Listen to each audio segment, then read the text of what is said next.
Hi everyone. இன்னைக்கு வந்து நம்ம இந்தியன் எவிடன்ஸ் ஆக்ட் 1872 அது வந்து இப்போ ரிப்பீல் பண்ணிட்டாங்க. அதாவது பாரதிய சாட்சி அதிநியம் 2023 ஆக்ட் 47 ஆஃப் 2023 அப்படிங்கிறது தான் இனிமேல் நம்ம ஃபாலோ பண்ண போகிறோம். இது வரைக்கும் நம்ம வந்து இந்தியன் எவிடன்ஸ் ஆக்ட் 1872 அதை தான் ஃபாலோ பண்ணிகிட்டு இருந்தோம். பட் இப்போ புதுசாக இதை கொண்டு வந்திருக்கிறாங்க. ஆனால் இதை வந்து ஏற்கனவே உள்ள பெண்டிங் கேசஸ்க்கெலாம் பழைய ஆக்டை தான் வந்து இனிமேல் ஃபாலோ பண்ணிகிட்டே இருக்கிறோம். ஸோ இது வந்து நான் போடுற ரெக்கார்டிங்ஸ் வந்து இப்போ உள்ள லா ஸ்டூடெண்ட்ஸ்க்கு சரி, இப்போ லா எக்ஸாமுக்கு ப்ரிப்பேர் பண்ணுறவங்களும் சரி, ப்ராக்டிஸிங் அட்வொகேட்ஸுக்கும் சரி, ரொம்ப பிஸி ஷெடியூலில் இருக்கும்போது இந்த மாதிரி அவங்க கேட்டுக்கிட்டாங்கன்னா அவங்களுக்கு கொஞ்சம் யூஸ்ஃபுல்லாக இருக்கும்னு நினச்சேன். அது மட்டும் இல்லை, ஒரு கான்செப்டை பற்றி இன்னொருத்தவங்களுக்கு விளக்கும் போது நமக்கும் அது நல்லாவே புரியும். அது மட்டும் இல்லை, லா ஃபீல்டு அல்லாத வேறு ஃபீல்டில் இருக்கவங்க லாஸை பற்றி தெரிஞ்சுக்கணும்னு நினைக்கிறவங்க அதுக்கு வந்து டைரெக்டாக ஒரு இதை வந்து லாஸை வேற வாசிச்சா வந்து அது புரியுறது அவங்க வந்து கொஞ்சம் கஷ்டம். ஏன்னா எல்லா ஃபீல்டுலேயுமே அதுக்குன்னு ஒரு டெக்னிக்கல் டேர்ம்ஸ் இருக்கும் இல்லையா? ஸோ வந்து லா புக்ஸை வந்து கொஞ்சம் ஈஸியாக அவங்களுக்கு வந்து எக்ஸ்பிளைன் பண்ணலாமே நினச்சி இந்த ரெக்கார்டிங்ஸ் நான் போடுறேன். இதில் ஏதாவது நான் தப்பு இருந்தால் நீங்கள் கமெண்ட் பாக்ஸில் கமெண்ட் பண்ணுங்கள். நான் வந்து உங்களுக்கான எக்ஸ்ப்ளனேஷன் அதுக்கப்புறம் ரிசர்ச் பண்ணி நான் திருப்பியும் தரேன். இல்லை எந்த செக்ஷன்னா அது புரியலை அப்படின்னாலும் அதையும் சொல்லுங்கள், நான் எக்ஸ்ப்ளனேஷன் தரேன். இப்போ வந்து லாஸ் அப்படின்னு எடுத்துக்கிட்டோம்னா சட்டம் அப்படின்னா நீதித்துறை எடுத்துக்கிட்டால் சப்ஸ்டாண்டிவ் லா, ப்ரொசீஜரல் லா அப்படின்னு 2 உண்டு. ஸோ வந்து இது ரெண்டுமே வந்து இன்டர்லிங்க்டு, ரெண்டும் சேர்ந்து போனால் தான் வந்து உங்களுக்கு வந்து அந்த நீதி தர முடியும் இல்லையா? யார் பக்கம் நியாயம் இருக்குது, யாருக்கு தண்டனை கொடுக்கணும், யாருக்கு அப்படின்னு நம்ம வந்து முடிவு பண்ண முடியும். ஸோ இந்தியன் எவிடன்ஸ் ஆக்டு இல்லைன்னா பாரதிய சாட்சி அதிநியம் இந்த சாட்சி சட்டம்னு எடுத்துக்கிட்டிங்கன்னா இது வந்து both criminal laws, civil laws ரெண்டுக்குமே அப்ளை ஆகும். இதில் வந்து சப்ஸ்டாண்டிவ் லா அப்படின்னா என்ன அர்த்தம் அப்படின்னா, சப்ஸ்டாண்டிவ் லா வந்து இந்த ஒருத்தங்களோட கடமைகளையும் அவங்களோட ரைட்ஸையும் அவங்களோட உரிமைகளையும் கடமைகளையும் பற்றி சொல்கிறது வந்து சப்ஸ்டாண்டிவ் லாவில் சொல்லுவாங்க.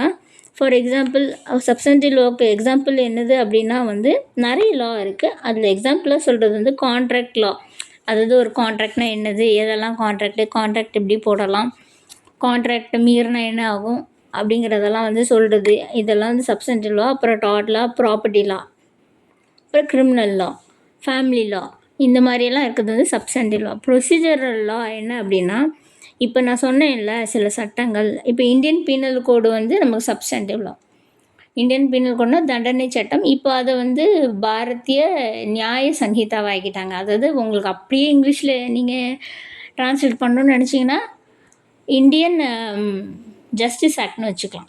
முதல்ல வந்து பீனல் கோடாக இருந்துச்சு, அதாவது தண்டனை சட்டமாக இருந்துச்சு. இப்போ வந்து தண்டனை இல்லை, இப்போ வந்து நியாய சட்டம் ஆயிடுச்சு அப்படின்னு எடுத்துக்கோங்க.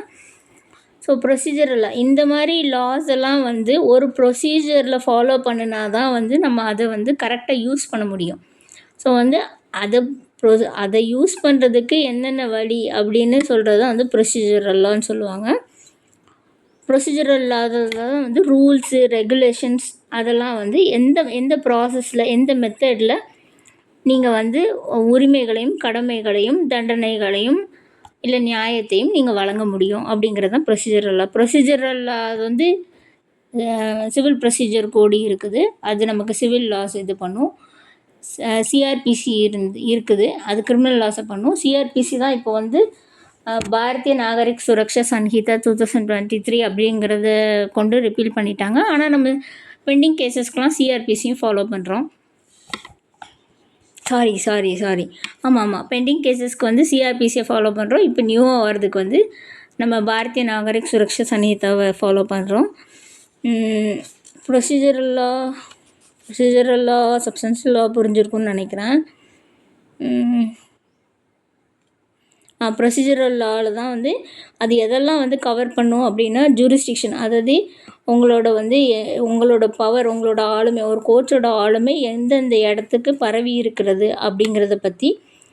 அப்புறம் ப்ளீடிங்ஸ், டிஸ்கவரி, கண்டுபிடிப்புகள், எவிடன்ஸு, சாட்சியங்கள், ட்ரையல் ப்ரொசீஜர், எப்படி கேசஸை கொண்டு போகலாம், அப்பீல்ஸு, இப்போ மேல்முறையீடு பண்ணுறது, என்ஃபோர்ஸ்மெண்ட் ஆஃப் ஜட்ஜ்மெண்ட்ஸ், அந்த ஜட்ஜ்மெண்ட்டை எப்படி வந்து நீங்கள் வந்து உங்களோட இதுக்கு நடைமுறைக்கு கொண்டு வர்றது அப்படிங்கிறதெல்லாம் வந்து உங்களுக்கு procedural law. It's primary objective is to ensure that legal proceedings are fair, efficient and consistent, thereby safeguarding the integrity of the legal system. அதோட இந்த ப்ரொசீஜரல் லாவோட மெயின் ஆப்ஜெக்டிவே வந்து அந்த சட்டத்துறை நீதித்துறையின் வந்து இன்டிகிரிட்டி, அதுக்குன்னு ஒரு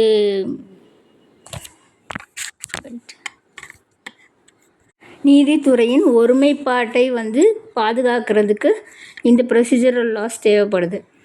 ஸோ வந்து ப்ரொசீஜரல் லா வந்து சப்ஸ்டன்டிவ் லாவில் சொல்லியிருக்க ரைட்ஸு அதெல்லாம் வந்து டெட்டர்மைன் பண்ணாது. ஆனால் வந்து அதை ரெகுலேட் பண்ணுறதுக்கு அந்த மெக்கானிசமை வந்து நமக்கு வந்து சொல்லி கொடுக்குது. அந்த மெக்கானிசமை எப்படி ஃபாலோ பண்ணணும், அப்படி ஒரு டிஸ்பியூட் வந்து அதை எப்படி ரிசால்வ் பண்ணணும் அப்படிங்கிறத நம்ம ப்ரொசீஜரல் லா பார்த்து தான் நம்ம தெரிஞ்சுக்குவோம். ஓகேவா? The law of procedure may deal with pleadings and evidence. இப்போ வந்து லா ஆஃப் எவிடன்ஸை தான் நம்ம இன்றைக்கி பார்க்க போகிறோம். லா ஆஃப் எவிடன்ஸில் வந்து ஓகே, லா ஆஃப் எவிடன்ஸ்னாலே சாட்சிய சட்டம் நமக்கு தெரியும் இல்லையா? சாட்சி எதுக்கு சொல்லணும்? அதாவது ஒரு ஜட்ஜையோ மேஜிஸ்ட்ரேட்டையோ கன்வின்ஸ் பண்ணுறதுக்கு இப்போ வாதி பிரதிவாதி 2 பேருமே வந்து அவங்கவுங்க பொறுமைகளை சொல்லுவாங்க, அவங்கவுங்க ஃபேக்ட்ஸு சொல்லுவாங்க. 2 பேருக்குமே ஒரு ஃபேக்ட்ஸ் இருக்கும் இல்லையா? அதில் வந்து 2 பேருமே வந்து அவங்களோட ஃபேக்ட்ஸ் வந்து ப்ரூவ் பண்ணணும். அந்த கொடுக்குற சாட்சியை வச்சு தான் வந்து நம்ம வந்து யார் பக்கம் நியாயம் இருக்குது, யாருக்கு வந்து எந்த மாதிரியான நியாயத்தை வழங்கணும் அப்படிங்கிறது வந்து தீர்மானிக்கப்படும். அது வந்து எல்லா ஜட்ஜஸ் முன்னாடியும் மேஜிஸ்ட்ரேட் முன்னாடியும் வந்து நம்ம அவங்கள கன்வின்ஸ் பண்ணுறது கொடுக்குறது. அப்படி தான் வந்து அது எவிடன்ஸ் லா. ஓகேவா? எவிடன்ஸ் லா செய்யும். இது வந்து எக்ஸப்ட் ஆர்பிட்ரேட்டர் முன்னாடி இந்த எவிடன்ஸ் லா வந்து அப்ளை ஆகாது. ஆர்பிட்ரேட்டர்ஸ் அப்படின்னா வந்து சில ஆஃபீஸர்ஸ் இல்லைனா வந்து உங்களுக்கு ஆஃபீஸ்லேயே வந்து டிசிப்ளினரி ப்ரொசீடிங்ஸ் எடுப்பாங்க, அங்கே ஆர்பிட்ரேட்டராக இருப்பாங்க. மேபி நீங்கள் ஒரு கம்பெனியில் இருந்தீங்கன்னா உங்கள் கம்பெனியோட டைரக்டர் கூட உங்களுக்கு ஆர்பிட்ரேட்டராக இருப்பாங்க, அதாவது நடுவராக இருப்பாங்க. நீங்கள் பஞ்சாயத்துக்கு போனால் அவங்க பஞ்சாயத்து தலைவர் இருப்பாங்க. அவங்க அந்த மாதிரி இடத்துலலாம் வந்து நீங்கள் இந்த சாட்சிய சட்டங்க வந்து இது பண்ண முடியாது. ஓகேவா? நீங்கள் மேஜிஸ்ட்ரேட் ஜட்ஜஸ் அவங்க முன்னாடி வந்து இந்த எவிடன்ஸ் ஆக்டை வந்து நீங்கள் யூஸ் பண்ணிக்கலாம். அதுபடி தான் கவர்ன் பண்ணும் இந்த ப்ரொசீடிங்ஸ் எல்லாமே. உங்களோட எவிடன்சஸ் எல்லாமே அதுபடி தான் நடக்கும். சரியா? இப்போ ஒரு இல்லுஸ்ட்ரேஷன் பார்த்துடலாம். அதாவது A sues B on a promissory note for 1 lakh but says that the execution of the promissory note was procured by coercion அப்படின்னா வந்து என்னது? கட்டாயப்படுத்துறது. ஒருத்தங்களை வந்து மிரட்டி கட்டாயப்படுத்துறது, இந்த கையெழுத்து போட்டே ஆகணும் அப்படின்னு சொல்கிறது. இப்போ இந்த இல்லுஸ்ட்ரேஷனில் என்ன சொல்லியிருக்காங்கன்னா, ஏ வந்து பி அப்படிங்கிற ஒரு மேலே கேஸ் போட்டிருக்கிறாரு. ப்ராமிசரி நோட், அதாவது 1,00,000 ரூபாய்க்கு வந்து ப்ராமிசரி நோட்டில் கையெழுத்து போட்டு தந்திருக்காங்க, 1,00,000 ரூபாய் பெற்றுட்டு கையெழுத்து போட்டு தந்திருக்காங்க அப்படின்ட்டு. ஆனால் வந்து அந்த எக்ஸிக்யூஷன் அந்த ப்ராமிசரி நோட் வந்து கண்டிப்பாக நீ கையெழுத்து போட்டே ஆகணும் மிரட்டி வந்து கையெழுத்து வாங்கப்பட்டது அப்படிங்கிறது illustration. The substantive law is that a promissory note executed under coercion cannot be enforced. So வந்து கட்டாயப்படுத்தி ஒருத்தங்கிட்ட கையெழுத்து வாங்கியிருக்காங்க அப்படிங்கிறதுக்காக நீ கையெழுத்து போட்டிருக்கல்ல, நீ அப்போ வந்து இதில் வந்து 1,00,000 ரூபாய் வாங்கியிருக்கேன்னு நீ கையெழுத்து போட்டிருக்கல்ல, அப்போ எனக்கு பணத்தை தா அப்படின்லாம் வந்து நீங்கள் சொல்ல முடியாது. அதை என்ஃபோர்ஸ் பண்ண முடியாது. ஏன்னா வந்து அவங்க 1,00,000 ரூபாய் வாங்கினாங்களா வாங்கலையா அப்படிங்கிறதெல்லாம் தெரியாது. நீ அங்கே கட்டாயப்படுத்தி கையெழுத்து போட வச்சுருக்க, அதுவே வந்து சட்டப்படி குற்றம் தானே. ஸோ அதெல்லாம் செல்லுபடி ஆகாது. அப்புறம் the law of procedure lays down the method to establish right to the payment of 1 lakh and also the method to prove coercion. அதாவது இப்போ லா என்ன சொல்லுது அப்படின்னு ப்ரொசீஜரல் லா என்ன சொல்லுது அப்படின்னா, நீ அந்த 1 லேக்கை திருப்பி உண்மையிலே நீ 1 லேக் கடன் கொடுத்துருந்தனா அந்த கடனை திருப்பி எப்படி வாங்கணும் அப்படிங்கிறதுக்கான மெத்தடையும் வந்து உங்களுக்கு ப்ரொசீஜரல் லா தான் சொல்லும். உங்களுக்கு கொயர்ஷன் இருந்துச்சுன்னா அந்த கொயர்ஷன், அதாவது கட்டாயப்படுத்தியிருக்காங்க அப்படின்னா அந்த கட்டாயப்படுத்தினதை வந்து நீங்கள் ப்ரூவ் பண்ணணும் அப்படிங்கிறதுக்கான ப்ரொசீஜரையும் இந்த எவிடன்ஸ் ஆக்டில் தான் நீங்கள் வந்து தெரிஞ்சுக்கலாம். அதை எப்படி நீங்கள் ப்ரூவ் பண்ணணும் அப்படின்னு. ஓகேவா? ஸோ இது உங்களுக்கு புரிஞ்சிருக்கும்னு நினைக்கிறேன். அப்புறம் லா ஆஃப் ப்ரொசீஜர் வித்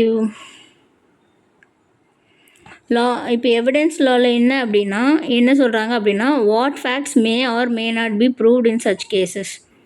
எந்தெந்த பொருண்மைகளை வந்து ப்ரூவ் பண்ணப்படலாம், ப்ரூவ் பண்ணப்படாமல் இருக்கலாம் அப்படிங்கிறத பற்றி சொல்கிறாங்க. இன்னொன்று வந்து what sort of evidence must be given of a fact which may be proved. எந்த மாதிரி எவிடன்ஸ் எல்லாம் கொடுக்கலாம் ஒரு ஃபேக்டை ப்ரூவ் பண்ணுறதுக்கு.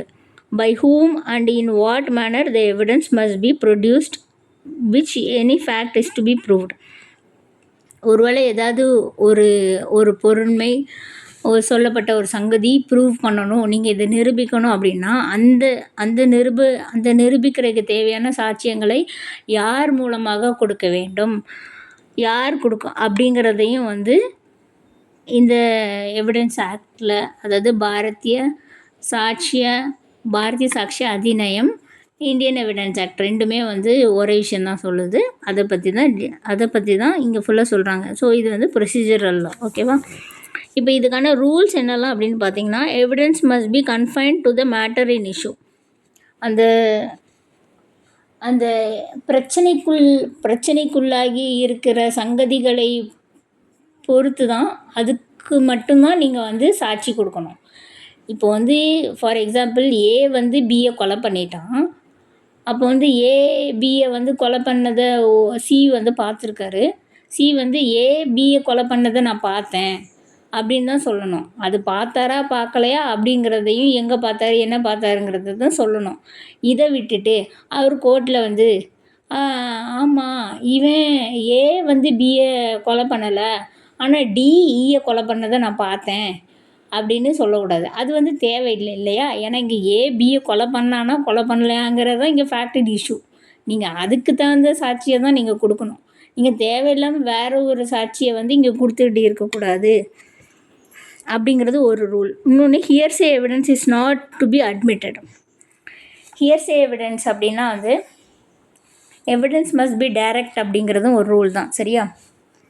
ஸோ அதுக்கு ஆப்போசிட் தான் hearsay evidence is not to be admitted. Hearsay எவிடன்ஸ்னால் ஒரு 3 பேர் இருக்கிறாங்க. இதில் வந்து ஒரு எக்ஸாம்பிளுக்கு ராம்னு வச்சுக்குவோம். ராம் வந்து சாமை அடிச்சிட்டான். அதை யாரோ ஒருத்தங்க பார்த்துட்டாங்க. அந்த பார்த்தவங்க வந்து டைரெக்டாக கோர்ட்டுக்கு வந்து ஆமாம் ராம் வந்து சாமை அடித்ததை நான் பார்த்தேன் அப்படின்னு சொன்னாங்கன்னா அது டைரக்ட் எவிடன்ஸ். அது வந்து அட்மிசபிள் எவிடன்ஸ் லாவில். கோர்ட் வந்து அதை ஏற்றுக்கலாம். ஆனால் ராம வந்து சாமை அடித்தானா, அதை இவன் பார்த்தானா, பார்த்தவன் என்கிட்ட வந்து சொன்னான், நான் அவன் சொன்னனால எனக்கு அது தெரிஞ்சுது அப்படின்னு ஒருத்தன் வந்து கோர்ட்டில் வந்து சொல்கிறத வந்து ஏற்றுக்க முடியாது. ஸோ வந்து இது வந்து எவிடன்ஸ் லாவில் இன்னொரு ரூல். சரியா? ஆனால் இதுக்கு எக்ஸப்ஷன்ஸ் இருக்குது. எக்ஸப்ஷன்ஸ் பின்னாடி வரும், நான் சொல்கிறேன்.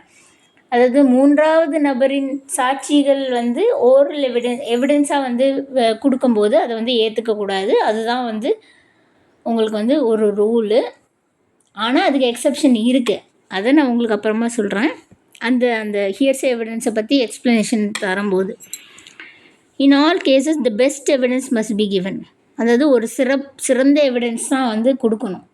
சும்மா இருக்கலாம், இது ஏற்றுக்கலாம் ஏற்றுக்காமல் இருக்கலாம் அப்படின்லாம் இல்லாமல் எப்போவுமே ஒரு பெஸ்ட் எவிடன்ஸ், ஆமாம் இந்த எவிடன்ஸ் கண்டிப்பாக வந்து அவனுக்கு எதிராக தான் இருக்கும் அப்படிங்கிற எவிடன்ஸை தான் வந்து பொதுவாகவே கொடுக்கணும். சும்மா கோர்ட் டைமை வேஸ்ட் பண்ணிகிட்டு இருக்கக்கூடாது, தேவையில்லாத எவிடன்ஸ் எல்லாம் கொடுத்து. ஸோ வந்து எவிடன்ஸ், அதாவது சாட்சிய சட்டத்தில் வந்து இருக்கிற ரூல் பார்த்துக்கிட்டிங்கன்னா, ஒன்று வந்து evidence must B confine to matter in issue. எந்த தொடர்பான மேட்டர்ஸ்க்கு எந்த தொடர்பான விஷயத்துக்கு அங்கே வந்து அது பிரச்சனையாக போய்கிட்டு இருக்கோ அது தொடர்பாக தான் நீங்கள் சாட்சி கொடுக்கணும். அது தேவையில்லாமல் வேறு விஷயத்தை பற்றி பேசக்கூடாது. Hearsay evidence is not to be admitted. இவனை அடித்தான், அதை அவனை பார்த்தவன் என்கிட்ட வந்து சொன்னான், அதனால நான் வந்து சொல்கிறேன் அப்படின்னு சொல்லக்கூடாது. டைரெக்டாக பார்த்தவங்க, டைரெக்டாக உணர்ந்தவங்க, டைரெக்டாக அதை பற்றி கேட்டவங்க மீன்ஸ் இப்போ ஏ வந்து பி அடிக்க போகிறான், ஆமாம் என்கிட்ட சொன்னான் சார் இவன் அடிக்க போகிறான்னு அப்படின்னு நீங்கள் வந்து சொல்லலாம். ஆனால் வந்து ஏ வந்து பியை அடிக்க போகிறதாக சீட்டை சொன்னால் அதை வந்து சி வந்து என்கிட்ட சொன்னான் அப்படின்னு நீங்கள் இன்னொரு 3ஆவது நபர் தரக்கூடாது. ஓகேவா? அப்புறம் பெஸ்ட் எவிடன்ஸ் கொடுக்கணும். இதெல்லாம் தான் ரூலு எவிடன்ஸ் லாவில். அப்புறம் வெயிட் ஒரு நிமிஷம். ஓகே, இப்போ ரூல்ஸில் வந்து எல்லாருமே வந்து புரிஞ்சுருக்கோம் இல்லையா? இப்போ அடுத்து வந்து ஜென்ரலாக பார்க்க போனீங்கன்னா எவிடன்ஸில் வந்து மூணு விதமான ப்ரொவிஷன்ஸ் இருக்கும். அந்த மூணையும் வந்து நீங்கள் வந்து விளக்கிட்டீங்கனாலே கோர்ட்டில் வந்து அந்த மூணும் இருந்தால் தான் வந்து ஒரு சாட்சியம் முழுமையடையும் அப்படிங்கிற மாதிரி. ஒன்று வந்து நாங்கள் என்னெல்லாம் பார்ப்பாங்க அப்படின்னா வந்து த ரெலவன்சி ஆஃப் ஃபேக்ட்ஸ், இந்த பொருண்மை இதுக்கு வந்து தேவையா, இந்த சாட்சியை நம்ம எடுத்துக்கலாமா எடுக்கக்கூடாதா அப்படிங்கிறது வந்து ரெலவன்சி ஆஃப் ஃபேக்ட்ஸு. இன்னொன்று the proof of facts, the production of proof of relevant facts. இந்த மூணு இருக்கும். இதில் வந்து ரெலவன்சி ஆஃப் ஃபேக்ட்ஸ் அப்படிங்கிறது வந்து facts may be related to rights and liabilities of the parties in one of two ways. ரெண்டு விதத்தில் வந்து ஃபேக்ட்ஸ் வந்து ரிலேட்டடாக இருக்கலாம். ஒன்று ஃபேக்ட் இன் இஷ்யூ, இன்னொன்று fact relevant to the issue. Fact in issue வேறு, ஃபேக்ட்ஸ் ரெலவெண்ட் டு த இஷ்யூங்கிறது வேறு.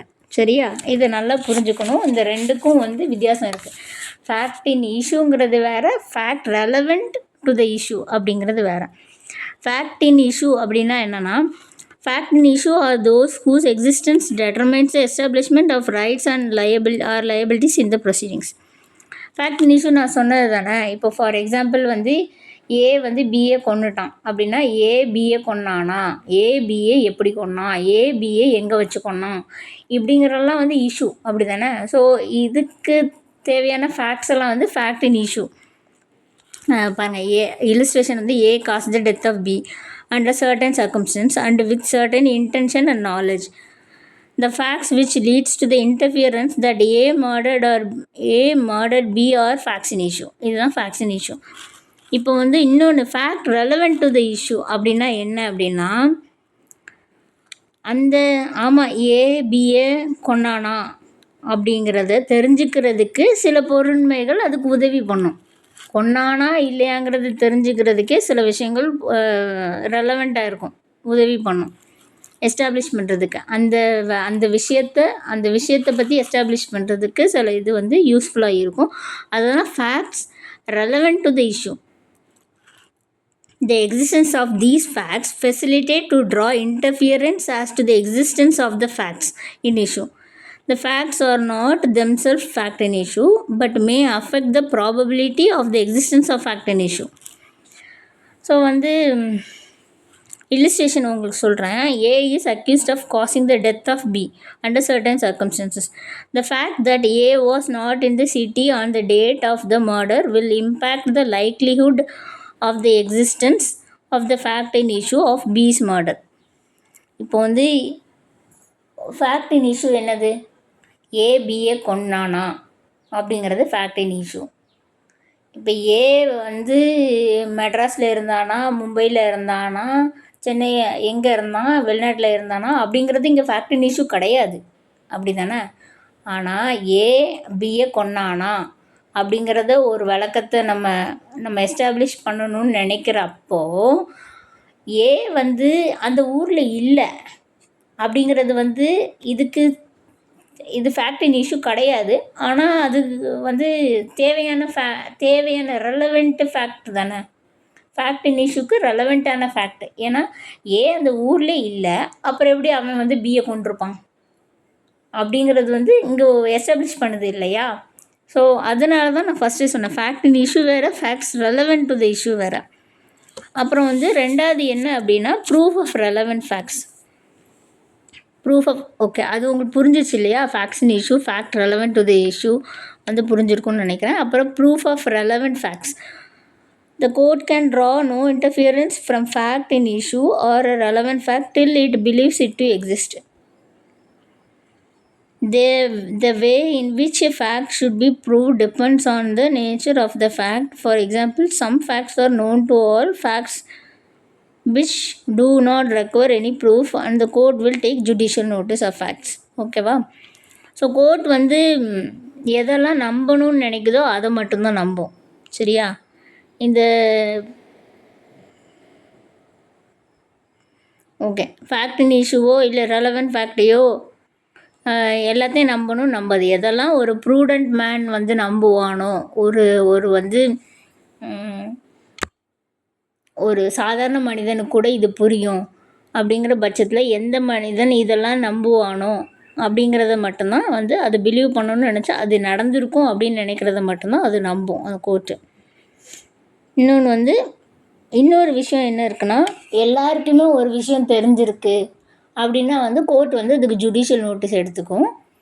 அதாவது அதுக்கு நீங்கள் எக்ஸ்ட்ராவாக ப்ரூஃப் பண்ணணும்னு தேவையில்லை. Fact need not to B proved அப்படின்னு சொல்லுவாங்க. அதாவது ரோட் ரூல்ஸ் ஃபார் எக்ஸாம்பிள், ஓகேவா, பச்சை மஞ்சள் சிவப்பு இது நம்ம எல்லாருக்கும் தெரியும். பச்சை சிக்னல் போட்டால் போகலாம், மஞ்சள் சிக்னல் போட்டால் ரெடி ஆகலாம், சிவப்பு சிக்னல் போட்டால் நிறுத்திடணும் அப்படிங்கிறது தெரியும். இப்போ நமக்கே அது தெரிஞ்சிருக்கும்போது ஜட்ஜுக்கு அது தெரியாமல் இருக்குமா? ஜட்ஜுக்கும் தெரியும், ஸோ கோர்ட்டுக்கும் தெரியும் இல்லையா? இந்த மாதிரி சில ஏற்கனவே ப்ரூவ் பண்ணப்பட்ட பொருண்மைகளை ஃபேக்ட்ஸை வந்து ப்ரூவ் பண்ணணுங்கிற அவசியம் இல்லை. எக்ஸ்ட்ராவாக ஒரு ப்ரூஃப் கொடுக்கணும்னு தேவையில்லை. அங்கே வந்து நீங்கள் வந்து சிக்னலை ஃபோட்டோ எடுத்து காமிக்கணும்னு தேவையில்லை இல்லையா? அதாவது இங்கே ரெட்டு போட் இருந்துச்சு அதனால நான் போகலை சார் அப்படிங்கிறதுக்கு நீங்கள் ப்ரூஃப் கொடுக்கலாம். ஆனால் வந்து ரெட்டு போட்டால் போகக்கூடாது, பச்சை போட்டால் போகலாம், மஞ்சள் போட்டால் ரெடியாக இருக்கலாம் அப்படிங்கிறதுக்கு ப்ரூஃப் கொடுக்கணும் தேவையில்லை. அது ஜட்ஜுக்கு ஏற்கனவே தெரியும். ஃபார் எக்ஸாம்பிள் சொல்கிறேன், இந்த மாதிரி ஏற்கனவே உங்களுக்கு வந்து எஸ்டாப்ளிஷ் ஆன எல்லாருக்கும் தெரிஞ்ச ஒரு உண்மைகளை நீங்கள் வந்து திருப்பியும் நிரூபிக்கணும்னு சாட்சி கொடுக்கணும்னு அவசியம் இல்லை. அதுக்கு கோர்ட் வந்து ஜுடிஷியல் நோட்டீஸ் எடுத்துப்பாங்க. ஸோ இது அப்படி தான் இல்லஸ்ட்ரேஷன். இங்கே இல்லஸ்ட்ரேஷன் என்ன கொடுத்துருக்குன்னா, gestation period for the birth of a child rules the road evidence in word must be either 1 oral or 2 documentary. ஓகே, ஒரு குழந்தை வந்து 10 மாதத்தில் பிறக்கும் அப்படிங்கிறதுக்கு வந்து நீங்கள் ப்ரூஃப் கொடுக்கணுன்னு அவசியம் இல்லை. அது வந்து அது எல்லாருக்குமே தெரியும், ஒரு குழந்தை பிறக்க 10 மாதம் ஆகும் அப்படின்னு. அது மேபி 8 மாதத்துலேயோ 7 மாதத்துலேயோ பிறந்திருந்தால் நீங்கள் வந்து ப்ரூஃப் கொடுக்கலாம். ஓகேவா? அப்புறம் வந்து ஓரல் எவிடன்ஸ் ஸ்டேட்மெண்ட் இன் விட்னஸ் பாக்ஸ். ஓரல் எவிடன்ஸ்னால் என்னது அப்படின்னா, விட்னஸ் பாக்ஸ் ஏறி ஒருத்தங்க வந்து வாய்மொழி சாட்சியம் சொல்கிறது தான் ஓரல் எவிடன்ஸ் அப்படின்னு சொல்லுவோம். இன்னொன்று documentary evidence, promissory note produce in court. Documentary எவிடன்ஸ்னால் டாக்குமெண்ட் அது ரிட்டன் ஃபார்மில் இருக்கிறத வந்து டாக்குமெண்ட்ரி எவிடன்ஸு. டாக்குமெண்ட்ரி எவிடன்ஸ்னால் பேப்பரில் ரிட்டன் ஃபார்மாக மட்டும்தான் இருக்கணும்னு தேவையில்லை. உங்களுக்கு பழைய கல்வெட்டுகளில், செப்பு தகடுகளில் எங்கேயோ எழுதி வச்சுருக்க எல்லாமே வந்து உங்களுக்கு டாக்குமெண்ட்ரி எவிடன்ஸ் தான். உங்களுக்கு இன்னொரு எவிடன்ஸ் உண்டு, ஆனால் அதை வந்து நம்ம அது எவிடன்ஸ் லாவில் வந்து அது ஒரு எவிடன்ஸ் அப்படின்னு வந்து இங்கே வந்து குறிப்பிட்டு சொல்லப்படலை. ஆனால் அது வந்து மெட்டீரியல் எவிடன்ஸ், அதையும் தெரிஞ்சுக்கோங்க.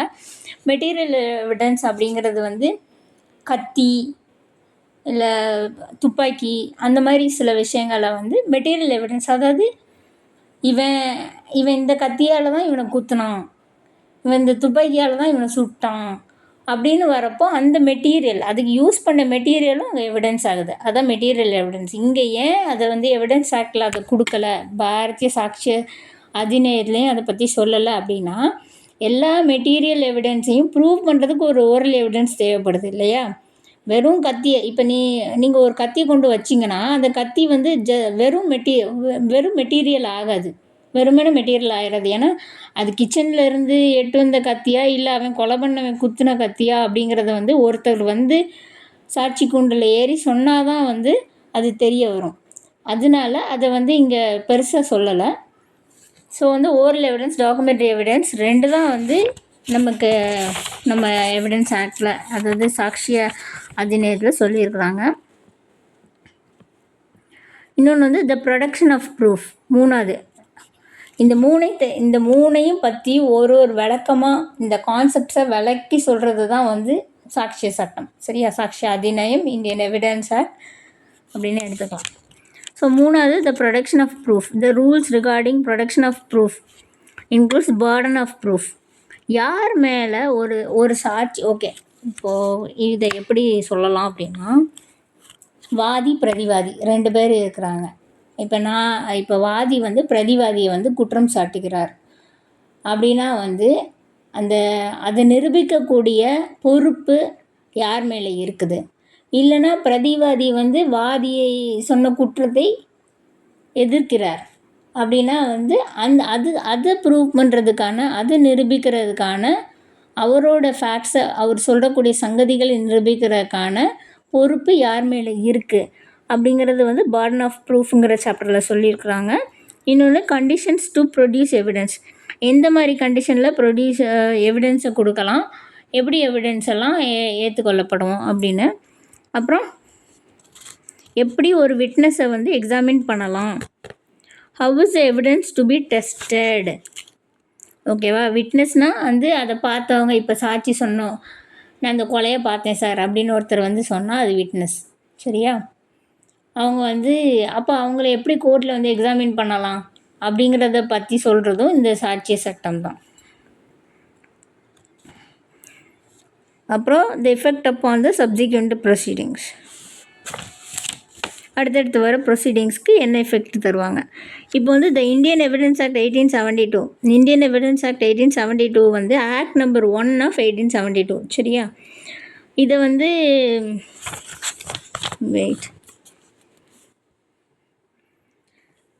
இதே தான் எவிடன்ஸ் ஆக்டு சாட்சி சட்டங்களை பற்றி சொல்கிறதுக்கு தான், டிஃபைன் பண்ணுறதுக்கு தான் அதை வந்து இனாக்ட் பண்ணினாங்க.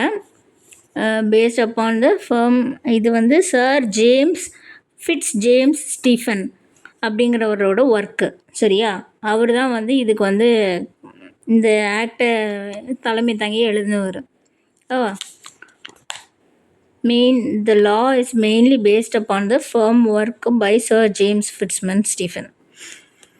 எப்போ ஃபோர்ஸுக்கு வந்துச்சுன்னா 1/9/1872, அதாவது 1 செப்டம்பர் 1872 தான் இந்தியன் எவிடன்ஸ் ஆக்ட் வந்திருக்கு. இதை இப்போ வந்து ரிப்பீல் பண்ணிட்டாங்க.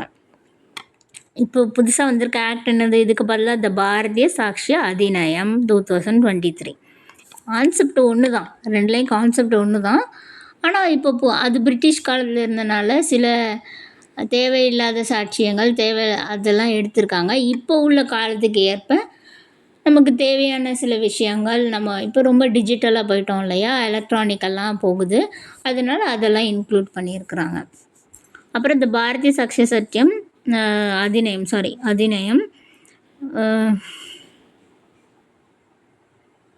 அதான் வந்து ரிப்பீல் ஆகி இப்போ வந்துருக்குது.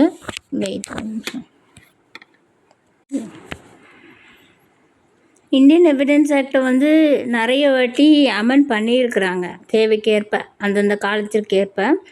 ஸோ வந்து அப்படி ஒரு அமெண்ட்மெண்ட் தான் வந்து 2000 வந்துச்சு. அது வந்து என்ன சொல்லுச்சுன்னா, எலக்ட்ரானிக் ரெக்கார்ட்ஸ் செகண்டரி எவிடன்ஸில் வந்து எலக்ட்ரானிக் ரெக்கார்ட்ஸையும் சேர்த்துக்கலாம் அப்படின்னு 2000 சொன்னாங்க. ஏன்னா 2000 தான் உங்களுக்கு வந்து இன்ஃபர்மேஷன் டெக்னாலஜி ஆக்டும் வந்துச்சு இல்லையா. ஸோ எலக்ட்ரானிக் ரெக்கார்ட்ஸை வந்து செகண்டரி எவிடன்ஸாக சேர்த்துக்கலாம் அப்படின்ட்டு உங்களுக்கு 2000 ஒரு வாட்டி அமெண்ட்மெண்ட் கொண்டு வந்தாங்க. 2013 என்ன அமெண்ட்மெண்ட் கொண்டு வந்தாங்க அப்படின்னா, இப்போ வந்து ஒரு ரேப் கேஸ் நடந்திருக்குன்னு வச்சுக்கோங்க. ஃபார் எக்ஸாம்பிள் ரேப் கேஸ் நடந்துகிட்டு இருக்குது அப்படின்னா, அந்த onus of proving of consent to the accused and held that the victim's character and her sexual history were irrelevant when determining consent. இப்போ வந்து ஒரு ரேப் கேஸ் நடந்திருக்கு. அப்போ வந்து அந்த ஆண் வந்து எதிர்வாதி, ஓகேவா, பிரதிவாதி. இங்கே வந்து ப்ராசிக்யூஷன் சைடில் வந்து ரேப் கேஸை கொண்டு வராங்க. அப்போ அவர் என்ன சொல்கிறாருன்னா, இல்லை கன்சென்ட் இருந்துச்சு, இது ரேப் ஆகாது, அந்த பொண்ணோட சம்மதத்தோடு தான் எங்களுக்குள்ளே நாங்கள் உறவு மேற்கொண்டோம் அப்படின்னு சொல்கிறாரு. அந்த பட்சத்தில் வந்து இப்போ 2013 அமெண்ட்மெண்ட் என்ன கொண்டு வந்தாங்க அப்படின்னா, அந்த கன்சென்ட் வந்து கொஷின், அதாவது whether there is a consent in the side of the girl woman or not அப்படின்னு கொஷின் வரும்போது, அந்த பொண்ணோட ஹிஸ்ட்ரி, அதாவது அவள் இதுக்கு முன்னாடி அவளோட கேரக்டர் என்ன, அவளுக்கு இதுக்கு முன்னாடி வந்து இந்த மாதிரி இது இருந்திருக்கா, உறவுகள் இருந்திருக்கா அப்படிங்கிறதெல்லாம் வந்து தேவையே இல்லை. உனக்கு கன்சென்ட் கொஷினாக வரும்போது அவள் எப்படிப்பட்டவா, அவள் கேரக்டர் என்ன அப்படிங்கிறது வந்து அங்கே வந்து இதாகாது. ஸோ ஃபார் எக்ஸாம்பிள் என்ன சொல்லலாம் அப்படின்னா, இப்போ கூட ஏதோ ஒரு அஜித் மூவி கொஞ்ச நாளைக்கு முன்னாடி வந்துச்சு இல்லையா, அப்போ வந்து அந்த 3 பொண்ணுங்களை வந்து இந்த மாதிரி செக்ஷுவல் அசால்ட்டு கேஸ் வரும். அவங்க ஒரு பையன் மேலே, ஒரு 2-3 பசங்க மேலே ஏதோ கேஸ் போட்டிருப்பாங்க அந்த படத்தில். அப்போ வந்து இந்த டிஃபென்ஸ் லாயர் என்ன அதை பிரதிவாதியாக இருக்கிற உங்களுக்கான லாயர் வந்து என்ன சொல்லுவார் அப்படின்னா, அந்த 3 பொண்ணுங்களுக்கும் கேரக்டர் சரி கிடையாது. ஸோ அவங்ககிட்ட வந்து எங்கள் பசங்க தப்பாக நடந்துக்கிட்டாங்கன்னா, அதுக்கு அந்த பொண்ணுங்க வந்து ஏற்கனவே கேரக்டர் சரி கிடையாது. அதனால அது ரேப் ஆகாது, செக்ஷுவல் அசால்ட் ஆகாது அப்படின்னு சொல்லுவாங்க. ஸோ வந்து இங்கே என்ன சொல்கிறாங்கன்னா, அங்கே அவள் கன்சென்ட் கொடுத்தாளா கொடுக்கலையா அப்படின்னு கேட்கும்போது, அவள் எந்த மாதிரி கேரக்டர் உள்ள பொண்ணு, அவளுக்கு ஏற்கனவே எப்படி இருக்குது அப்படிங்கிறதெல்லாம் வந்து நீ வந்து அங்கே ஒரு கேள்வியை எடுத்துக்கக்கூடாது அப்படிங்கிறத வந்து 2013 கொண்டு வந்துருக்குறாங்க. இது இந்தியன் எவிடன்ஸ் ஆக்ட்லேயும் வந்திருக்கு. அப்புறம் இந்த லா இப்போ வந்து ஆகஸ்ட் 11, 2023 பாரதிய சாட்சி அதிநியம் அப்படிங்கிறத பற்றி கொண்டு வரணும் அப்படின்னு ஃபஸ்ட்டு நம்ம லோக்சபாவில் வந்து ப்ரெசென்ட் பண்ணாங்க. After scrutiny by the standing committee home affairs home அஃபேர்ஸோட ஸ்டாண்டிங் கமிட்டி ரிவைஸ் பண்ணதுக்கப்புறம் ரிவைஸ்டு பில் திருப்பியும் டிசம்பர் 12, 2023 வந்து இன்ட்ரடியூஸ் பண்ணப்பட்டுச்சு. The bill was approved by the Lok Sabha on December 20th, 2023. December 20 வந்து இந்த பில்லை அப்ரூவ் பண்ணிட்டாங்க. அப்புறம் வந்து ராஜ்யசபாவும் அதை அப்ரூவ் பண்ணாங்க. இன்றைக்கி டிசம்பர் 21 மறுநாளே வந்து ராஜ்யசபாவும் அப்ரூவ் பண்ணிட்டாங்க. பிரசிடெண்ட்டோட கன்சென்ட் வந்து டிசம்பர் 25th, 2023 பிரசிடெண்ட்டோட அசென்ட் வாங்குச்சு. On 23rd February 2024, the Ministry of Home Affairs announced the effective date of Bharatiya Sakshi Adhinayam. 23rd February 2024 இந்த வருஷம் February 23 ministry of home affairs வந்து என்ஐயிலேருந்து இந்த மாதிரி பிஎஸ்சி பாரதிய சாட்சி அதிநயம் வந்து இதுக்கு எஃபெக்ட்டுக்கு வரும் அப்படின்னு டேட்டு சொன்னாங்க. அந்த டேட் என்ன 1 July 2024. ஸோ 1 July 2024 பாரதிய சாட்சி அதிநயம் எஃபெக்ட்டுக்கு வந்துடுச்சு. சரியா? இதுதான் வந்து ஹிஸ்ட்ரி ஆஃப் பாரதிய சாட்சி அதிநயம். ஹைலைட்ஸ், இந்த ஆக்டோட ஹைலைட்ஸ் என்னெல்லாம் அப்படின்னு பார்த்தீங்கன்னா, இந்தியன் எவிடன்ஸ் ஆக்டோட ப்ரொவிஷன்ஸை வந்து பெரும்பான்மையான ப்ரொவிஷன்ஸை வந்து தக்க வச்சுக்கிச்சு, அது மாற்றலை. Relevancy of evidence, burden of proof, admissions, இந்த மாதிரி சாப்டர்ஸ் எல்லாம் வந்து இந்தியன் எவிடன்ஸ் ஆக்டில் இருந்தது தான் இங்கேயும் இருக்குது.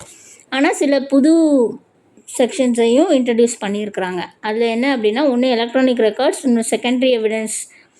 எலக்ட்ரானிக் ரெக்கார்ட்ஸ் பற்றி சொல்லியிருக்காங்க. while the Indian Evidence Act 1872 maintained a distinction between documentary and oral evidence, the Bharatiya Sakshi Adhinayam 2023 continues this classification.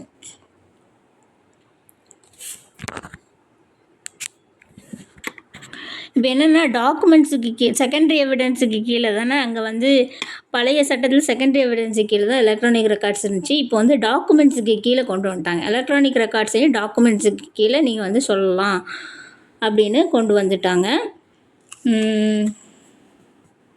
Electronic ரெக்கார்ட்ஸ்னால் என்னது? த ஸ்டேட்டஸ் ஆஃப் ப்ரைமரி எவிடன்ஸோட ஸ்டேட்டஸே கொண்டு வந்துட்டாங்க. பழைய ஆக்டில் அது செகண்டரி எவிடன்ஸாக இருந்துச்சு. செகண்டரி எவிடன்ஸ்னால் அவ்வளோ முக்கியத்துவம் தரமாட்டாங்க. ப்ரைமரி ஒரிஜினல் டாக்குமெண்ட் இல்லாத பட்சத்தில் அதுக்கான காப்பி, ஜெராக்ஸ் காப்பியோ ஃபோட்டோ காப்பியோ கொடுக்குறது தான் ப்ரைமரி எவிடன்ஸ். இல்லைன்னா சர்டிஃபைடு காப்பி, ஜெராக்ஸ் காப்பியில் சர்டிஃபைடு காப்பியை கொடுக்குறது தான் வந்து செகண்டரி எவிடன்ஸ். செகண்டரி எவிடன்ஸோட தலைப்பு கீழே தான் வந்து எலக்ட்ரானிக் ரெக்கார்ட்ஸ் இருந்துச்சு பழைய சட்டத்தில். இப்போ உள்ள சட்டத்தில் அது ப்ரைமரி எவிடன்ஸ் ஆக்கிட்டாங்க.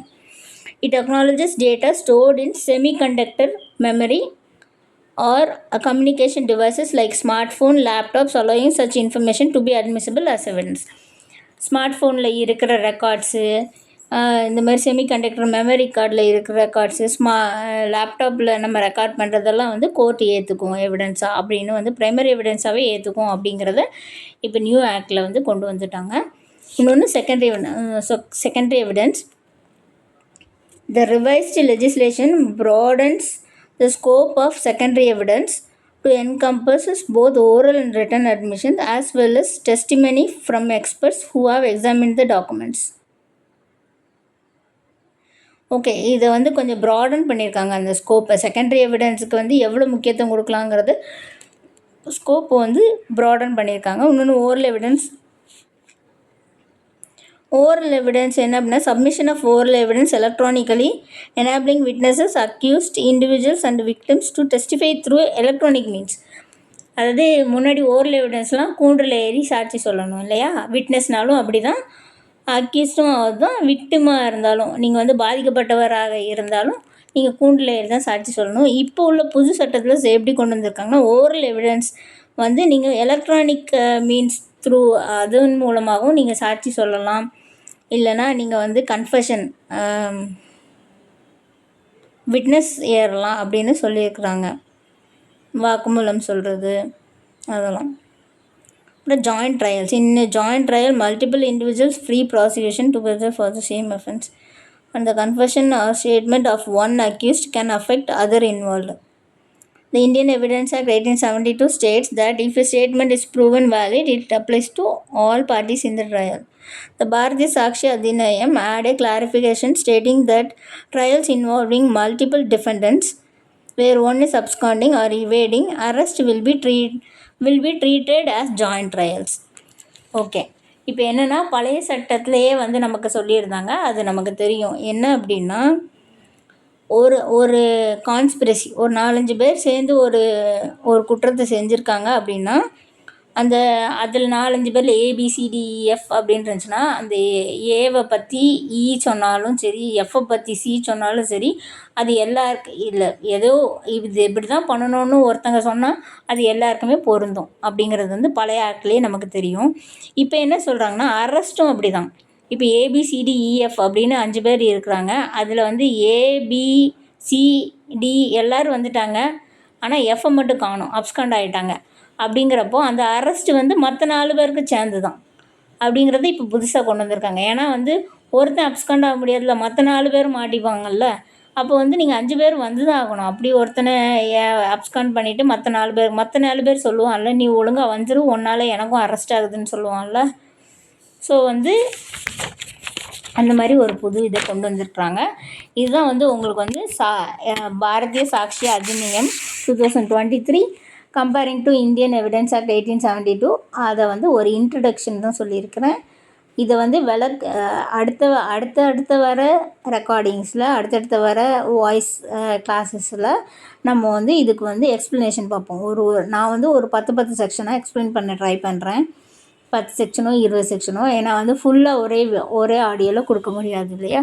ஸோ இது உங்களுக்கு பிடிச்சிருக்குமான்னு எனக்கு தெரியல, பட் இது யூஸ்ஃபுல்லாக இருக்கும்னு நினைக்கிறேன். So thank you for listening. ஏதாவது தப்பு இருந்தால் நீங்கள் கமெண்ட் பண்ணுங்கள், நான் அடுத்த வாட்டி அதை திருத்திக்கிறேன்.